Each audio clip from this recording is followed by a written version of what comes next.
Hey guys, this is Chris with Pulse. We're going to do a quick setup guide for the Pulse One. What you'll need to get started is a internet connected device, your Pulse One, and your 2.4 gigahertz Wi-Fi network login details. So if you have that already and you're ready to go ahead and open up your browser, either Chrome or Safari, and go to app.getpulse.co. And once you're at this screen, what you'll do here is, before you log in, do something to help yourself out in the future. Go ahead and click this button down here, which is the share button. Alright, and go over here to add to home screen, and then go ahead and add it. And then as you see there, now the Pulse app is on the desktop and makes it easy to reach, and also makes it act quite a bit more like a normal native app. Same thing on Android. You want to do that up here at the menu button, the three dots, and add to home screen there. Same thing will happen. So now we've got it on the home screen. You can go ahead and open up the app. If you're a new user, go ahead and register an account. If you're an existing user, go ahead and log in. I am an existing user, so I will do just that.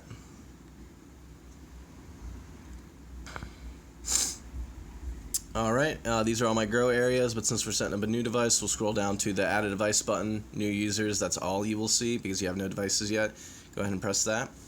Okay, and now we're at what we call the blink up screen. And on the screen, this is where the Wi-Fi information is going to be transferred to your device through your screen flashing and the light sensor picking up those flashes. So we're going to be using light to actually transmit your Wi-Fi information. It's a very secure way to provision devices. But in order to do that, we need to do a few things to set up the device. So go ahead and swipe up if you're on iPhone, go into the settings if you're on Android, go ahead and turn your device brightness all the way up, and then turn your screen orientation lock on. That way it can't flip around or anything while we're doing the process. With the brightness up and the orientation lock on, we can go ahead and type in our Wi-Fi details.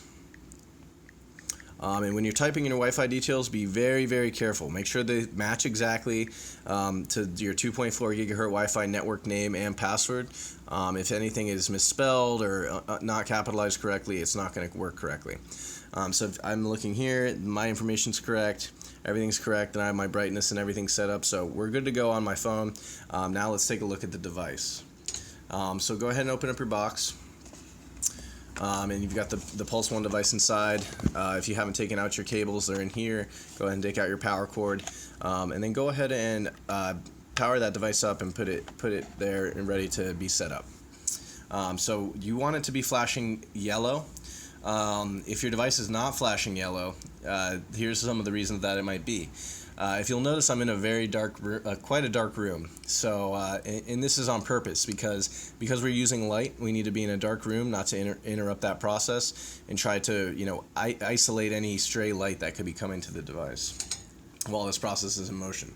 So with my phone here, I've got my things ready to set up, and my device is blinking. So that means I'm ready to start blink up. So I'm going to go ahead and tap Start Blink Up. Press it. Oh, and there it goes. Now it's starting. Now the countdown is starting. I want to go ahead and place it on the light sensor and close the box, just like that. And you can see now from the side, for 30 seconds the blinking will occur. I can see it from the edges of the box that the blinking is occurring. And during this process is pretty much Morse coding your Wi-Fi information over to the device in the most secure way possible. We never see it. It's literally only through these flashes that they're being transmitted. I can see it ended. And let's see what lights we get. Red, yellow, red, yellow.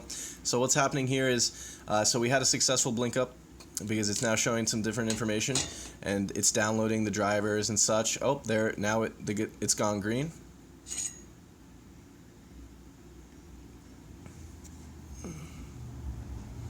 And now we got a toast there at the bottom. Your device is being set up. And now it's brought me back to the dashboard screen. Now I obviously have quite a few devices, so we got to go and find it now. So we're going to do a quick refresh and go see if there's any new devices added. New device added, 291. So this is device 291, and yep, that's it. The device is connected. I'll never have to connect it again. If I wanted to change the name, I would go into the device here, click on the name, go up here and rename it to whatever I want. And we can see here that we're already getting data immediately. It's 75 degrees in here, 66 humidity, no averages yet. And then we come down and we can see all the alert settings, the different thresholds that we can set. These are the defaults: 50 and 90, 30 and 85. Some common troubles that you might be having are there's only a few things that we ever see come up. So the first one is, make sure your Wi-Fi information is correct. If your Wi-Fi information is not correct, it's not going to be able to connect to the server, just like a random person couldn't connect to your Wi-Fi if they didn't have the right info. So just make sure that it's spelled correctly. Make sure both the name and the password, make sure that it's case sensitive. So that's the first one. The second one is the 2.4 gigahertz versus 5 gigahertz Wi-Fi network. The easiest way to tell if you're connecting to the 5 gigahertz, which is what you don't want to do, you don't want to connect to the 5 gigahertz, you want the 2.4, is usually the 5.0 gigahertz network will have